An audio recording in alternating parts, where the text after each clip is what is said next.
আসসালামু আলাইকুম। আজকের ভিডিওতে আমরা জানার চেষ্টা করব আয়কর নিবন্ধন কি। আয়কর আইন 2023 এর ধারা 261 অনুসারে কোনো ব্যক্তি নিজেকে করদাতা হিসেবে নিবন্ধন করতে পারবেন যদি তিনি করদাতা হন।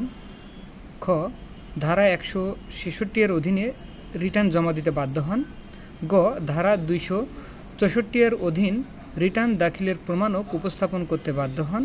ঘ, কর প্রদান করিতে অথবা রিটার্ন দাখিল করতে ইচ্ছুক হন বা ইচ্ছা পোষণ করেন। সেক্ষেত্রে ব্যক্তি করদাতা অনলাইনে নিবন্ধন করতে পারিবেন, যার বিপরীতে জাতীয় রাজস্ব বোর্ড একটা করদাতা শনাক্তকরণ নম্বর অর্থাৎ টিন ট্যাক্স আইডেন্টিফিকেশন নাম্বার প্রদান করে। এই প্রক্রিয়াকেই আয়কর নিবন্ধন বলা হয়। তাহলে এবার জানব রিটার্ন কি। আয়কর কর্তৃপক্ষের নিকট একজন ব্যক্তি করদাতার সমস্ত অর্থাৎ বার্ষিক আয় ব্যয় সম্পদ দায় এর তথ্যাবলী নির্ধারিত ফরমে উপস্থাপন করার মাধ্যমই হচ্ছে আয়কর রিটার্ন। আয়কর আইন অনুযায়ী স্বাভাবিক ব্যক্তি করদাতার রিটার্ন সকল প্রকার আয়ের অর্থাৎ আয় ব্যয়ের বিবরণী, বাংলাদেশ এবং বাংলাদেশের বাইরে অবস্থিত সকল প্রকার পরিসম্পদ ও দায়ের বিবরণী এবং ক্ষেত্রমতে জীবনযাত্রার বা জীবনযাপন সংশ্লিষ্ট সকল প্রকার ব্যয়ের বিবরণী সংবলিত হবে। জাতীয় রাজস্ব বোর্ড কর্তৃক নির্ধারিত ফরমে এই রিটার্নটা দাখিল করতে হয়।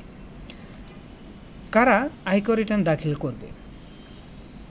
কারা আয়কর রিটার্ন দাখিল করবে এটাকে আমরা দুই ভাগে ভাগ করতে পারে বা দুই ভাগে ভাগ করা যায়। এক হলো যাদের করযোগ্য আয় রয়েছে, দুই হলো যাদেরকে আবশ্যিকভাবে রিটার্ন দাখিল করতে হবে।